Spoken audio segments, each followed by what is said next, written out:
Rahmatullahi ta'ala wa barakatuh. My name is Ishaq Mustakim. My father is from Haiti and my mother is from Switzerland, and I'm Muslim 2 years now. I was born in Montreal and I grew up in Montreal.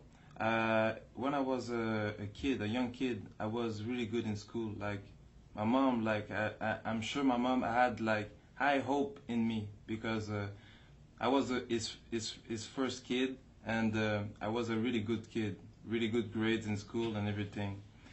Everything changed while I was at the age like 14 years old. I started looking like the other kids in school, and I saw them like I saw the kids that were like taking drugs and drinking alcohol and going out with girls. I saw them like more happy than the other kids, so I started to wanted to be with them and try that stuff. So that's what I did, and hanging out with bad people end up to giving us like bad habits. So at the age of 15, I was so bad that they put me in like a juvenile jail.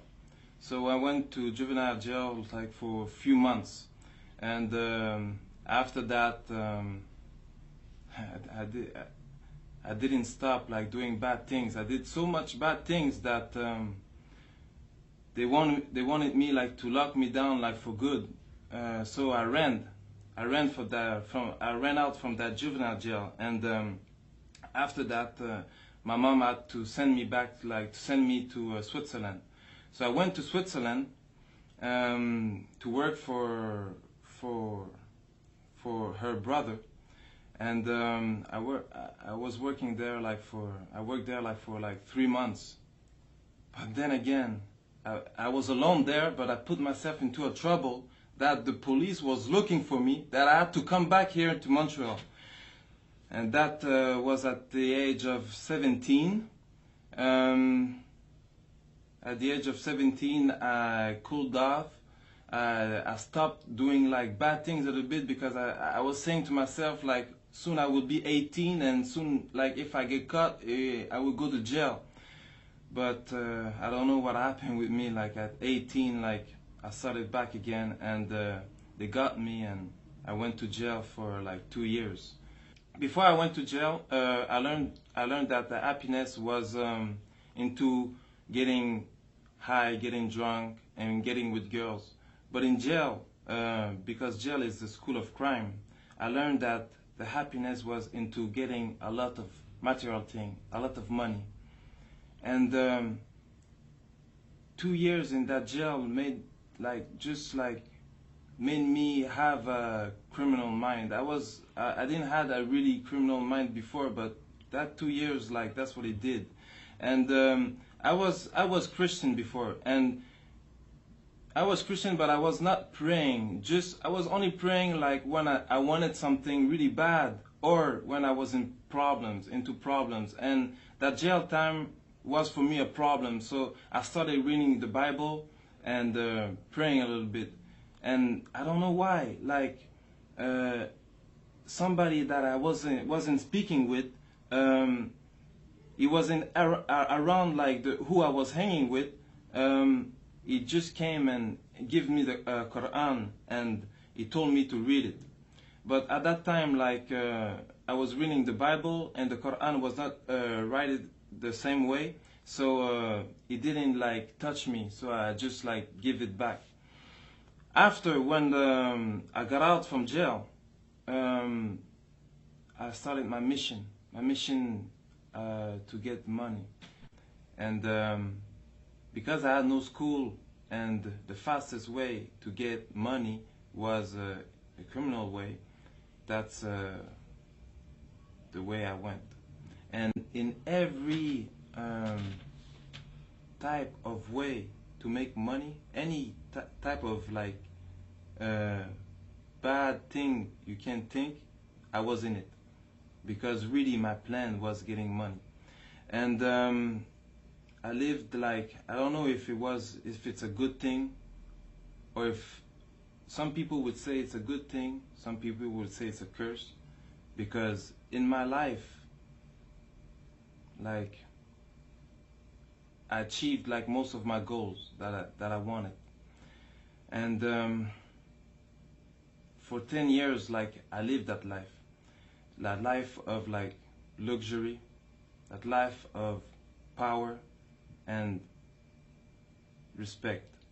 So and respect. So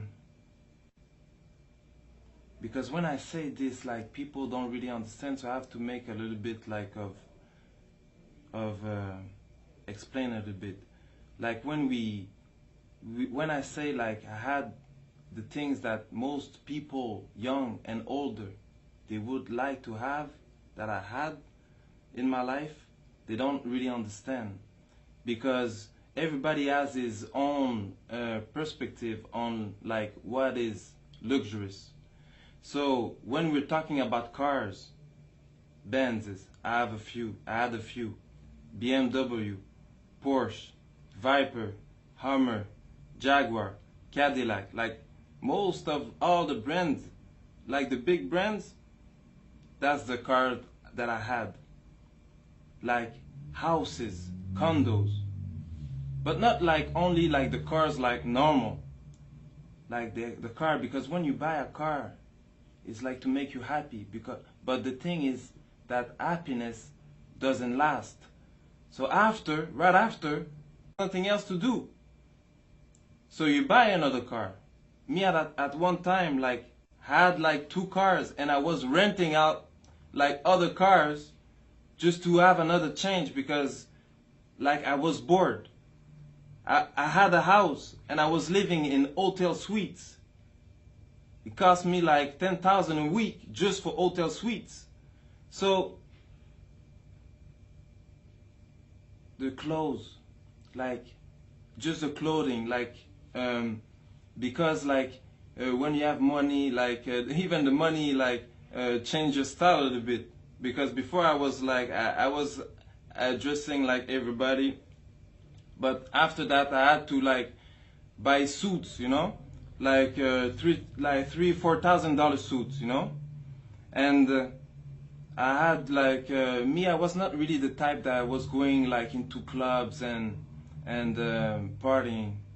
I didn't really like that. What I liked it more was really, because really I was on a mission, I really liked it more like staying home, counting money, planning for other plans, you know. That was the type of person I was. I was a person that really liked like to enjoy a good meal. So that's what I liked it most.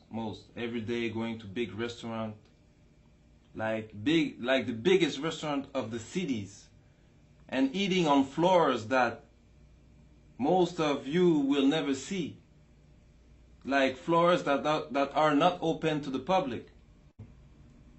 And I lived like a millionaire life for like 10 years. But at the end, because all that doesn't come from nothing, you have to work a lot. And at the end, I was questioning myself, like, because when you have all that, and I didn't find the happiness, like, and I'm thinking, like, I'm not happy. Even if I drink the best of the alcohol, I'm not happy. So I was questioning myself, like, really badly. And it's then when sometime, like, you go into, like, little, like, what we can call, like, depression. Because you're questioning yourself so much.